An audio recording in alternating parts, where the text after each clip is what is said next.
Welcome to the training on OHSAS 18001, 2007, Occupational Health and Safety Management System.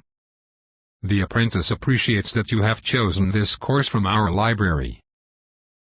We hope that you will have an excellent learning experience with us.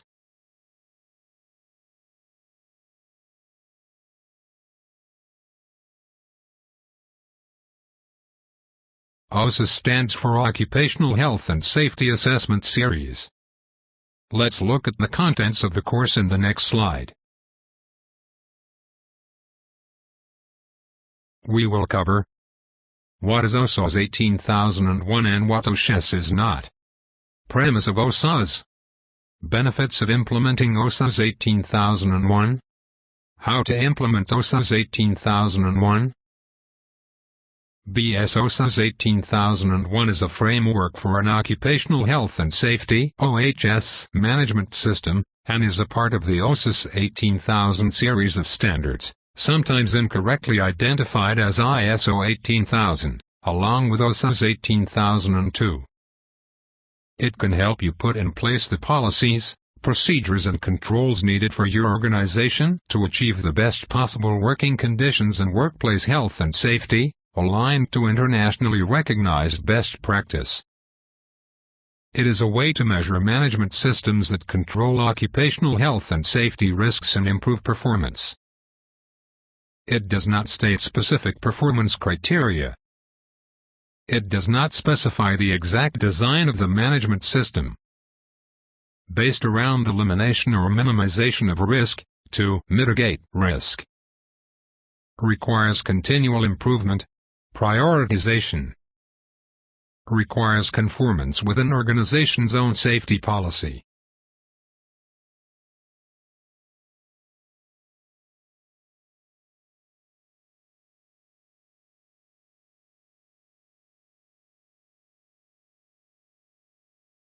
It was originally developed in early 1990s as SBS 8800. Later, it was revised in 1999 by British Standards Institute (OHSAS) to be more compatible with ISO 14001.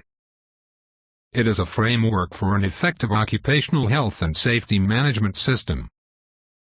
It has 17 elements designed in parallel to ISO 14001. It allows third-party certification and registration. So, what OHSAS is not. It is not an international standard like ISO 9001 or ISO 14001. It is not prescriptive, no absolute requirements. Very similar to ISO 14001. Let's look at the benefits of implementing OHSAS now.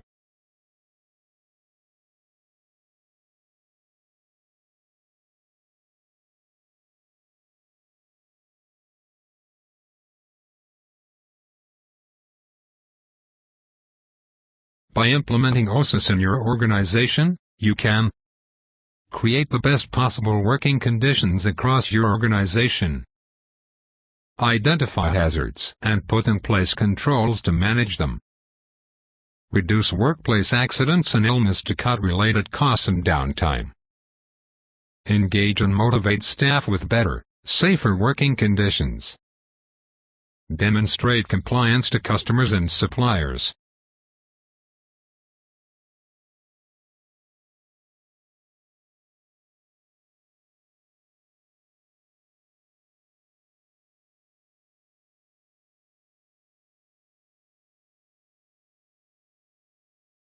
Please go through the contents in the slide. These are the auditable clauses of OHSAS. This breaks down into 5 key components. Stage 1. Policy takes the mission statements and transforms it to measurable objectives and targets and establishes a communication route to ensure it is known and understood by all staff. Stage 2.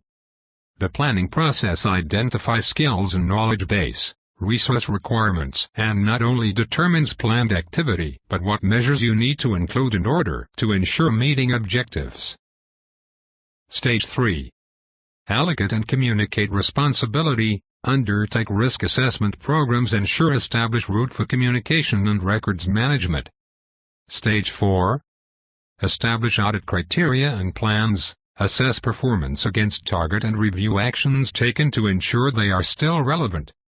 Stage 5.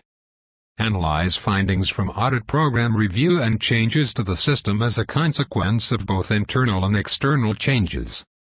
So let's have a look at how it works.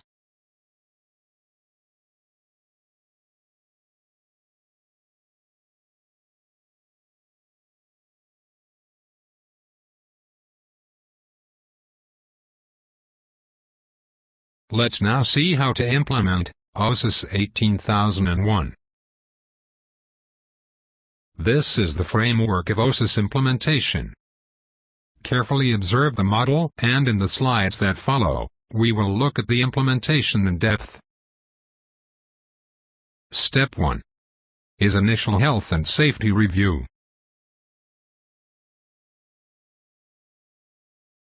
The review is like a gap analysis. It enables you to identify what you are doing well, not so well, or not at all in relation to the management systems required for OHSAS 18001. It can be achieved in a number of ways, including initial assessment questionnaire, audit by an independent specialist, measuring against the standard, step-by-step comparison on systems against each module of the standard. The review should consider and gather together all your existing documentation, procedures, systems and sources of information. Once you have collated this information, you can identify what instructions or guidance already exist, for example, accident reporting, first aid procedures, etc. Whether some responsibilities or targets are already defined. If not, what needs to be considered? What arrangements are in place for assuring that you are aware of all the legal requirements, codes of practice and guidance as it relates to your organization, and what arrangements you have to keep abreast of changes? What industry standards apply, for example sector-specific network or groups, etc. How up-to-date your policy is, and whether it meets requirements of the standard. What are the resources that are currently being allocated to OHS management, and whether these are sufficient?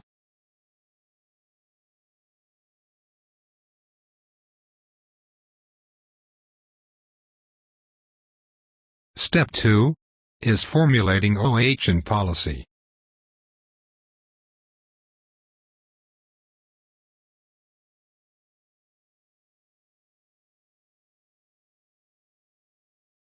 OHS policy must be signed by senior management. State commitment to continual improvement. Commit to comply with current OHS legislation. Be communicated to all employees. Be available to all interested parties. Reviewed by senior management. Reports on performance of management system must be presented to senior management. Note that the key item to look for is commitment to continual improvement and whether it's senior management led.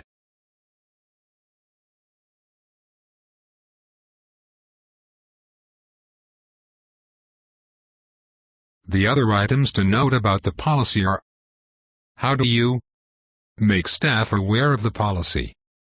Inform them when it is changed. Involve staff in the design or implementation of the policy. Publicize your policy to other interested parties. Record acknowledgement of receipt and understanding of policy, given language and literacy levels. Keep it up to date.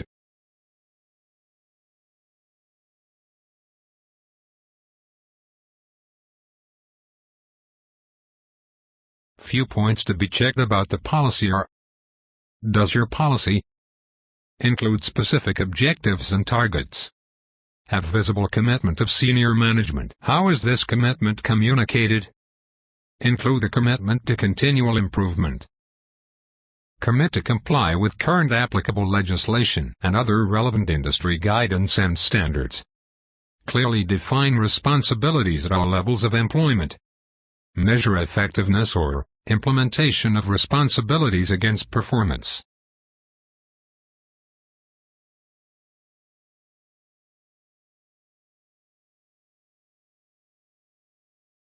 If a target is not set for the site, then either nothing will be achieved or local departments will set their own targets which may be in conflict with your safety management system. When setting targets, managers should follow the SMART principle. A target must be specific.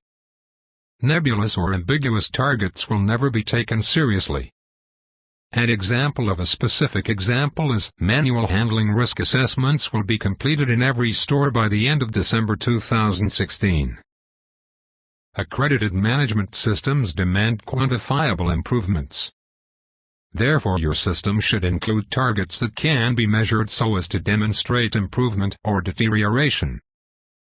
Any target must be achievable and realistic, having taken into account restraints caused by other business objectives.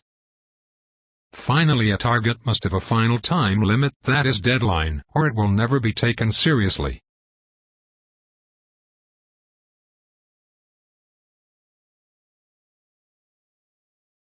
Here is the framework for planning. Observe the framework carefully and we will look at the details in next few slides.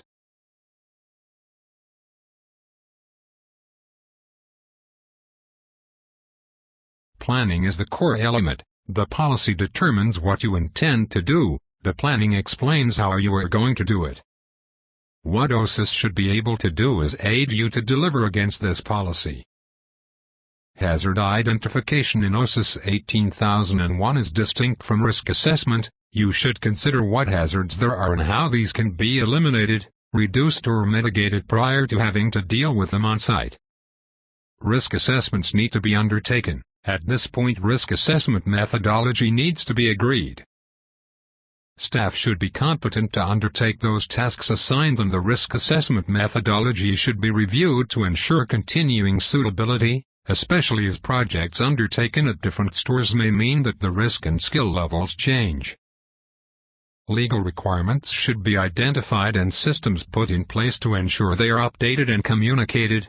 Objectives need to be set with monitoring systems, audited KPI, to ensure continual improvement. The development of management programs allows assignment and communication of responsibility, and it's how you intend to carry things out.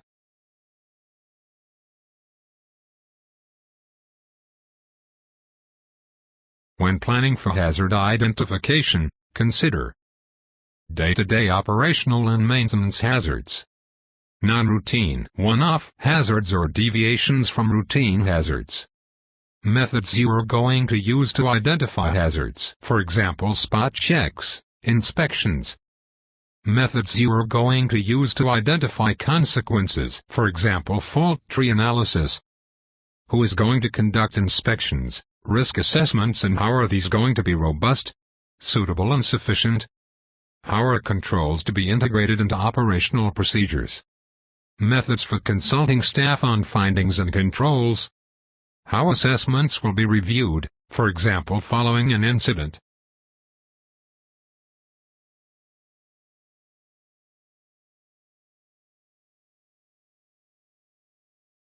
The company is to identify legislation applicable to its operational activities and hazards. Good companies are well aware of what the new legislation is likely to be before it is enforced. Auditors should be made aware of the changes, as should worker safety representatives and managers. A simple test is to ask them about recent changes in law and check whether they are aware. The same applies to asking staff what objectives have been set and how have they been communicated down to the staff. Some objectives may be quantifiable, such as reduce accident rates by 10% by monitoring and measuring.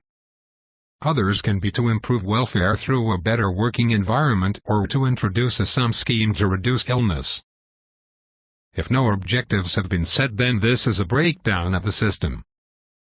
If objectives have been set and improvements are being made, this is good. Ensure that safety or worker representatives and other key personnel are familiar with systems for identifying legislation, obtaining information, etc. Ensure worker representatives and other key personnel are involved in setting targets. Objectives and targets must be documented. Objectives to consider: legal, financial and operational issues.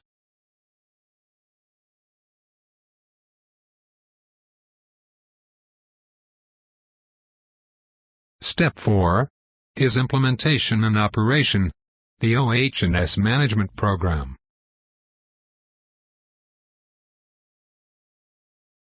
Now, we move on the implementation and operation. Management should define and communicate how they intend to implement the policy, detailing roles and responsibilities. Objectives should have been defined within the policy and should be measurable. Measurable objectives aid the process of continual improvement. Objectives should be appropriate, demonstrable across all levels and functions. Any plans should include timescales for the achievement of objectives.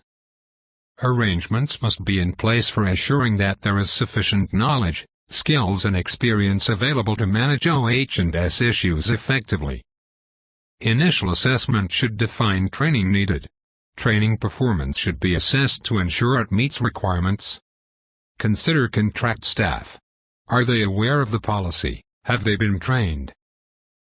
Non-routine activities could be covered with permits to work, which identify that relevant ONS training has been undertaken. Consider your employees working on other people's sites. Have you undertaken a risk assessment?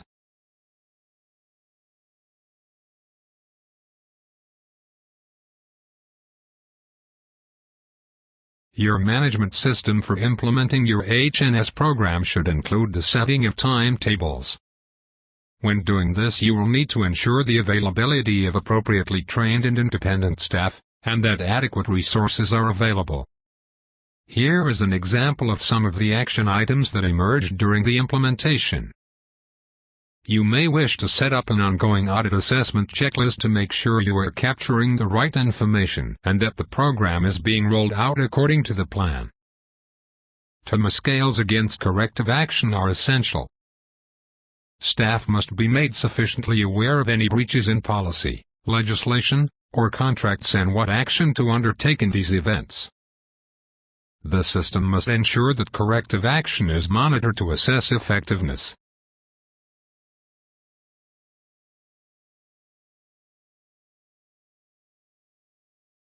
Training needs analysis is necessary to ensure that workers' skills and further development is identified, so that the OHSAS system can be implemented effectively.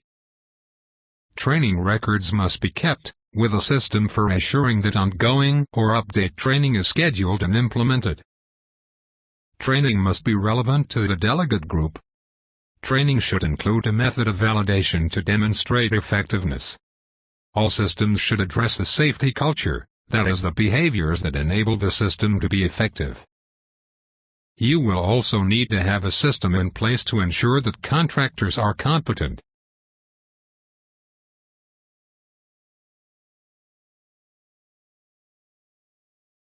Some other items to be considered are: ensure method statements are in place that detail processes to minimize or eliminate risks. Consider industry requirements and recommended codes of practice. Safe systems of work need to be communicated to staff with low literacy levels or poor understanding of English.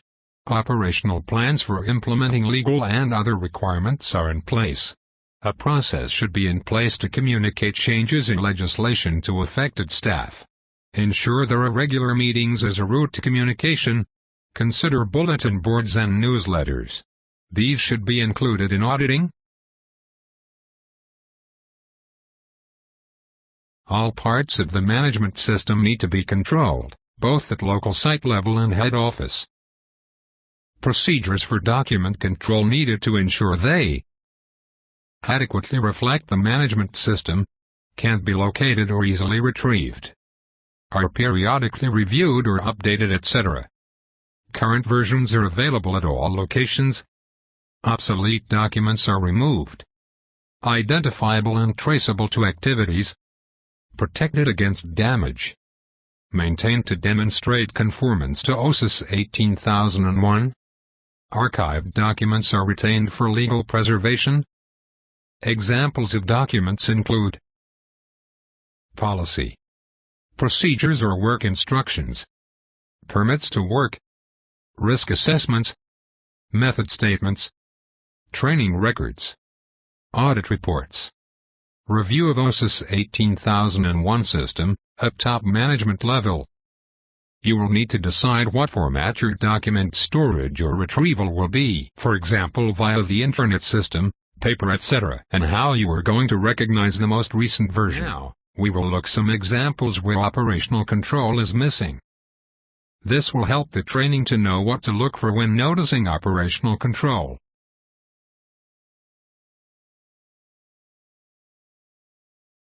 Notice that emergency door is blocked. This is a miss of operational control. Can you see that there are potential hazards here? Can you see that the pallet is placed in workway? This is a potential safety hazard. While implementing OHSAS, the organization has to be aware that such misses do not happen. Note that operational control should include contractor and customer activities as well. Here good or bad procedures for work at height or contractor work are shown. This also falls under operational control of the organization.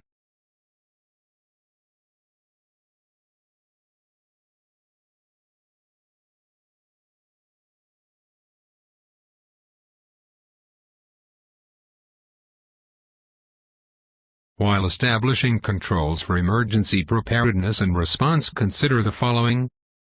A procedure needs to be established to identify and respond to potential accidents and emergencies. Consultation with emergency services needs to be agreed and documented. Local emergency services often have their own website. Emergency process should be tested where practicable and reviewed regularly.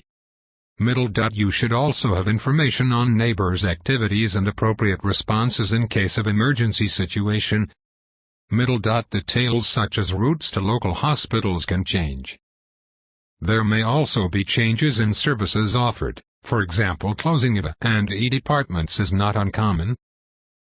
Changes in boundaries and varying access may change which services are available, which in turn will affect response times. Who takes responsibility in the event of an emergency and who takes responsibility in their absence? This needs clarification. Who has responsibility for contacting families in case of emergencies? What provisions have been made to ensure the contact details are available? Consider evacuation of those with disabilities, alarms for those with hearing impairments or evacuation of the disabled or injured. Have an emergency responsibility list readily to hand.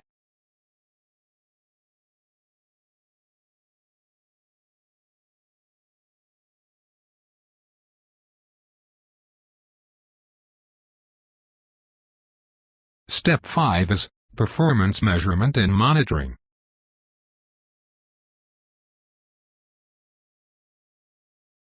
The purpose of this is to see whether you are doing what you say you are doing.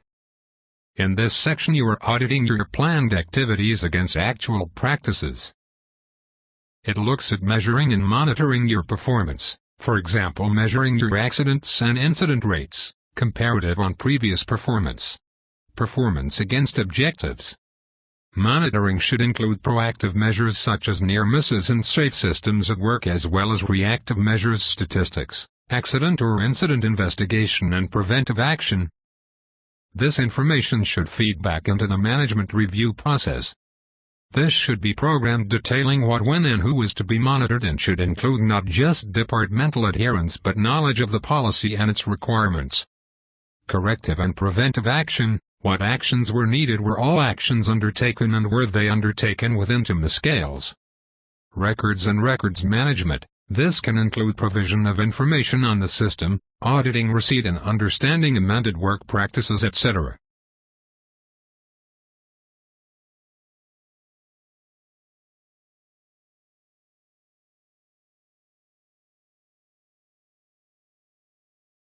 Monitoring ONS performance to ensure policy, objectives and targets are being met is an absolute requirement of OHSAS 18001. Monitoring results should feed into the management review, clause 4.6, to ensure policy and objectives are still relevant. Have there been any changes to the organization's activities? Monitoring can be achieved through surveillance, near-miss recording, inspections, spot checks and a host of other methods. Where performance is not meeting criteria, the root causes should be identified and appropriate corrective action is taken. OHSAS 18001 recommends that problems identified are reviewed through the risk assessment process.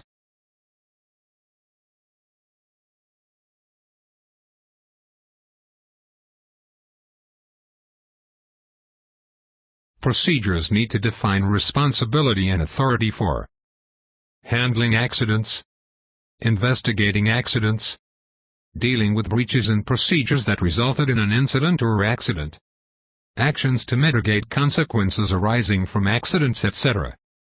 Initiation or completion of preventive or corrective actions.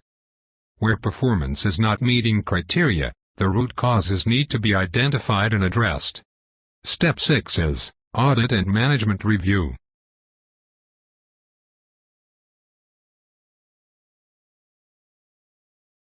Auditing is needed to establish strengths and weaknesses in management system, conformance with OHSAS 18001, whether systems are properly implemented, proper maintenance of systems/procedures, review of previous audits, will form basis for action plan for the next year.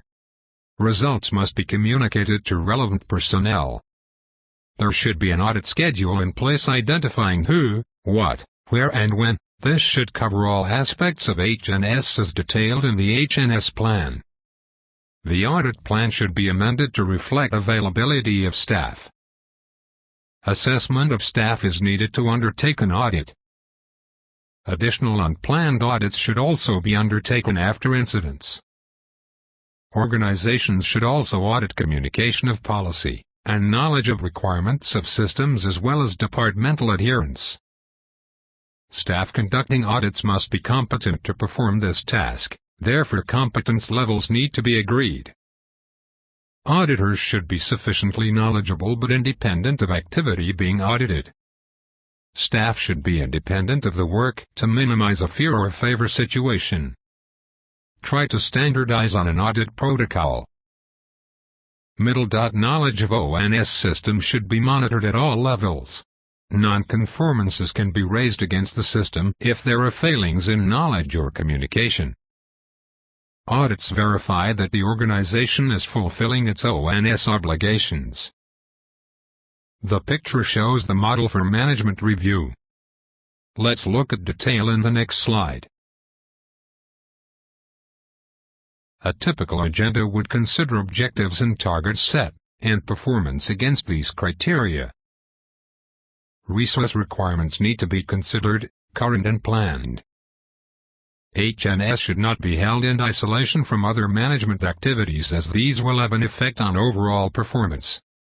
The review considers the performance of the individual elements of the system, suitability, adequacy and effectiveness of system, looks at objectives and targets. System failures should be evaluated. Considers any changes to working practices. Considers any changes to other elements of systems, legislation, etc. Was adequate provision made for the changes, training and communication amendments to the audit process. The review considers the findings of audits, look for trend analysis, areas of concern, repeat poor performance or incidents, etc. Is the system identifying trends? Is the system correctly identifying risk levels? Are staff aware of the correct process when a major risk is identified? Are staff aware of the reporting process? Is good performance rewarded? Should it be? What are the overall benefits to the organization, for example reductions in downtime, illness, and insurance premiums? The review considers internal and external factors affecting O&S management. Even if everything is working, there may be external factors that require the system to change. New legislation affecting the environment may cause changes to be made to operating practices. New health and safety legislation may require adjustment to safe systems of work. If there is no quick and easy way to effect these changes, it may compromise the system. Reduction in resources may mean that less staff or technology are available. Changes in workplace makeup, for example non-English speaking staff, may force a change to the training process. More contract staff may mean less adherence to or knowledge of O&S system. With this, We come to end of the training course.